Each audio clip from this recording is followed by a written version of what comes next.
Categories of stress strain relationship, जिसमें 3 basic categories को हम लोग कंसिडर आउट करते हैं. First is the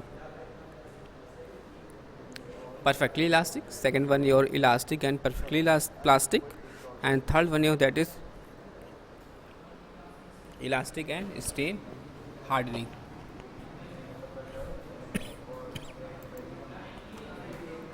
This one is diagram, it shows that a perfectly elastic behavior of metal. This is a stress along the y-axis and this is the strain along the x-axis, and this is diagram shows that this is the linear behavior that is perfectly elastic behavior को show कर रहा है. तो behavior is defined completely by the modulus of elasticity, that is capital E, and if fractures rather than yielding to plastic flow, brittle materials, ceramics, many cast irons and thermostatic polymers, these are the basic examples of perfectly elastics. Elastic and perfectly plastic behaviour की बात करते हैं तो इस diagram में आप देख सकते हो. Stress fitness is defined by the capital E and once Y हम लोग yield reach deform the plastically at the same stress level, जहाँ पे फ्लो कर्व की वैल्यू हो जाएगी के square to Y, that is exponent की वैल्यू हो जाएगी 0, and metals behave like this when heated to sufficiently high temperature यानी अबव recrystallization. This is the elastic and plastic curve formation. Next, that is the elastic and strain hardening. In this diagram you have seen that this is the curves and this is the slope. That is Hooke's law in elastic region yields at capital Y, and flow curve capital K is greater than capital Y and N is greater than capital 0. That is the most ductile metals behave this way when cold worked.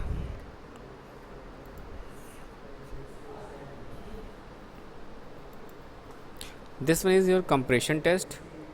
In this compression test,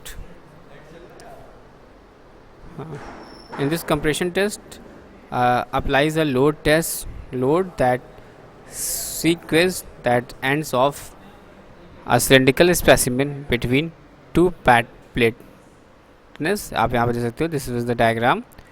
First A diagram जो है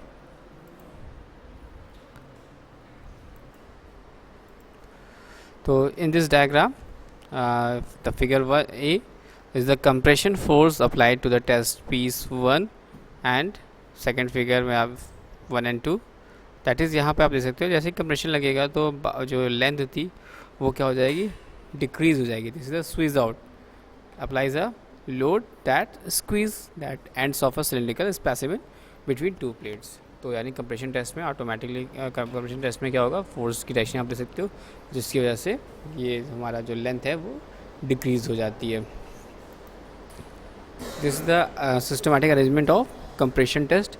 जैसे कि हमने tensile test में diagram को देखा था और यहाँ पे आप पोजीशन को देख सकते हैं जब कि हम लोग यूटी मशीन पे परफॉर्म करते हैं. तो कंप्रेशन टेस्ट के लिए आप यहाँ पे फिगर आउट देख सकते हैं, सेटअप देख सकते हैं.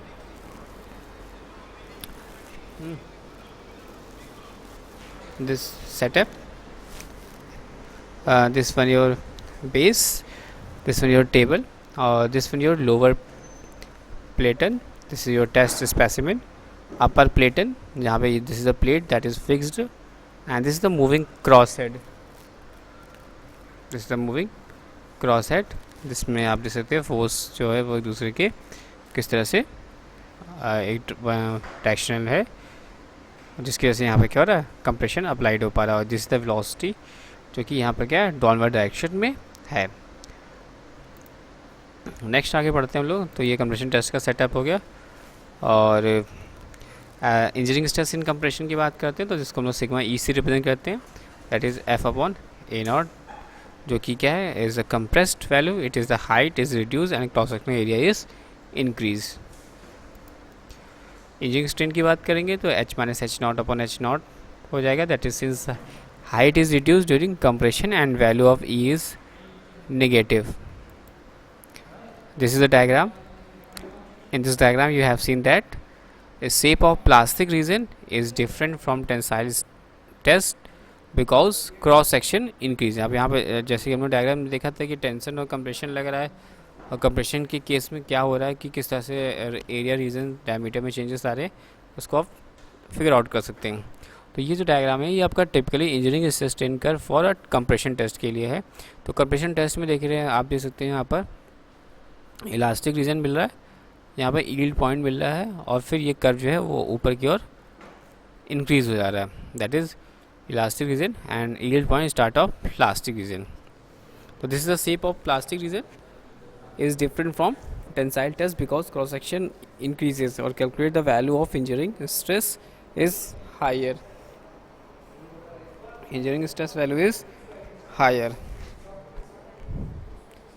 उसके बाद नेक्स्ट हम लोग आप देखेंगे दैट इज़ योर टेस्ट, जो कि टेंसाइल टेस्ट और कंप्रेशन टेस्ट है, जो कि मैंने आपको वीडियो के माध्यम से भी दिखाया था कि टेंसाइल टेस्ट और कंप्रेशन टेस्ट जो है वो हम लोग अपने यूनिवर्सल टेस्टिंग मशीन पर परफॉर्म करते हैं। तो ये टेस्ट का कंपैरिजन है जिसको हम लोग देखते हैं।